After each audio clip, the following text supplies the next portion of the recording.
Sejarah Perang Diponegoro tak terlepas dari keinginan rakyat Indonesia seharusnya Pulau Jawa untuk lepas dari kesultanan penjajah Belanda.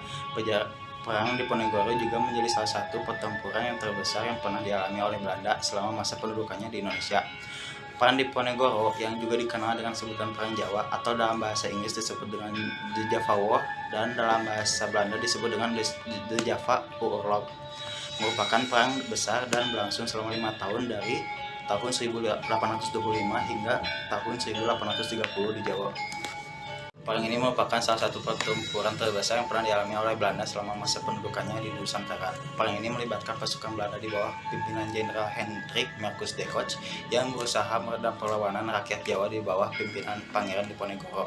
Akibat perang ini, penduduk Jawa yang tewas mencapai sekitar 200.000 jiwa, sementara korban tewas di pihak Belanda berjumlah 8.000 tentara Belanda serta 7.000 serdadu pribumi. Perang Diponegoro atau Perang Jawa berawal dari sikap Pangeran Diponegoro yang tidak menyetujui campur tangan Belanda dalam urusan kerajaan.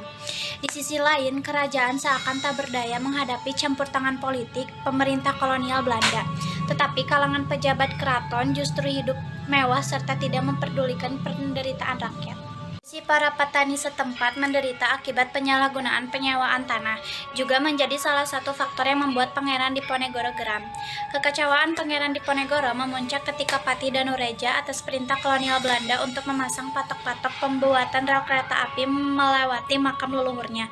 Pangeran Diponegoro yang muak dengan sikap Belanda kemudian menciptakan sebuah gerakan perlawanan dan menyatakan perang.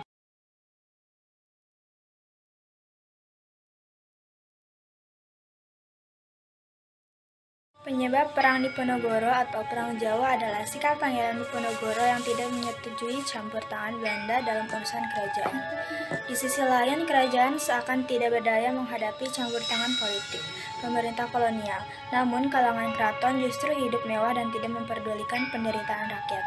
Kondisi para petani lokal menderita akibat penyalahgunaan penyewaan tanah juga menjadi salah satu faktor yang membuat Pangeran Diponegoro geram. Kekecewaan Pangeran Diponegoro memuncak ketika Patih Danureja atas perintah Belanda memasang tonggak-tonggak untuk membuat rel kereta api melewati makam leluhurnya.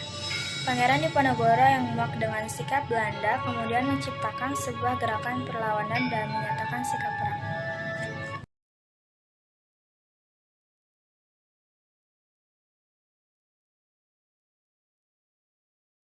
Anthony Hendrik Messer, Presiden Yogyakarta yang merupakan orang Belanda, berniat membangun jalan kereta api.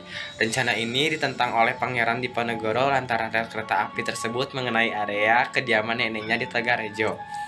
Perang Jawa tak dapat dihindari, dimulai pada 20 Juli 1825. Pangeran Diponegoro dan para pengikutnya menerapkan strategi gerilya untuk menghadapi Belanda yang jelas lebih unggul jumlah prajurit dan persenjataan.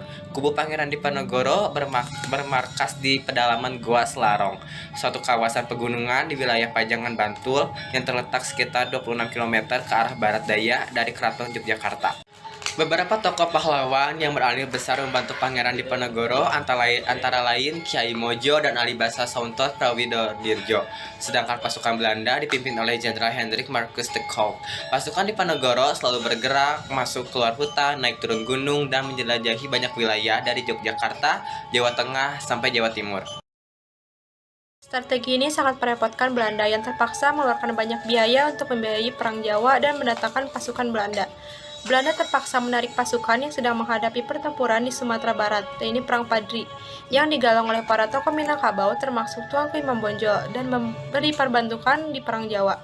Akhir dan dampak Perang Jawa, kekuatan Belanda yang semakin bertambah membuat kubu Pangeran Diponegoro mulai terdesak. Satu demi satu pimpinan pasukan Diponegoro tertangkap, termasuk Kyai Mojo dan Alibasa Sauntor Prawidodirjo. Belanda menawarkan gencatan senjata. Pangeran Diponegoro yang semula kuku akhirnya bersedia demi keselamatan pasukan dan pengikutnya.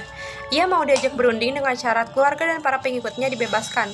Tanggal 28 Maret 1830 diadakan perundingan antara Pangeran Diponegoro dan Jenderal de Kock di Magelang, Jawa Tengah. Rupanya taktik licik Belanda. Pangeran Diponegoro yang tidak bersenjata justru ditangkap. Tak hanya Pangeran Diponegoro otomatis membuat Perang Jawa yang melelahkan dan telah berlangsung selama 5 tahun berhenti.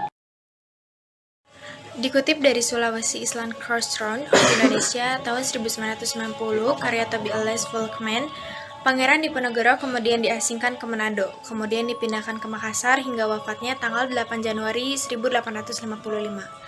Menurut Merle Calvin Redcliffe, dalam A History of Modern Indonesia Science 1300 atau 1981, secara keseluruhan dampak Perang Jawa telah merenggut 200.000 korban jiwa, di antaranya 7.000 orang dari pihak pribumi dan 8.000 orang dari pasukan Belanda. Perang Jawa sangat meletihkan bagi Belanda dan menguras banyak sumber daya, termasuk pasukan dan uang atau pendanaan yang menyebabkan pemerintah kolonial mengalami krisis keuangan.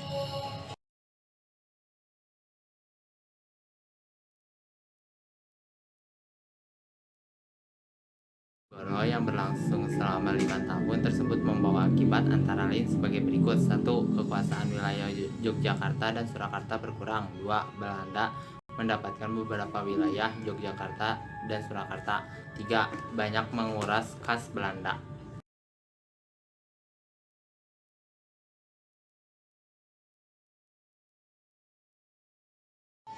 Perang Diponegoro terjadi selama 5 tahun dan menimbulkan dampak yang sangat besar. Berikut ini beberapa dampak Perang Diponegoro. Yang pertama, menelan korban tewas sebanyak 200.000 jiwa penduduk Jawa. Kedua, menelan korban tewas di pihak Belanda berjumlah 8.000 tentara Belanda dan 7.000 serdadu pribumi. Yang ketiga, kekalahan Pangeran Diponegoro menegaskan penguasaan Belanda atas Pulau Jawa. Yang keempat, Raja dan Bupati Jawa tunduk kepada Belanda.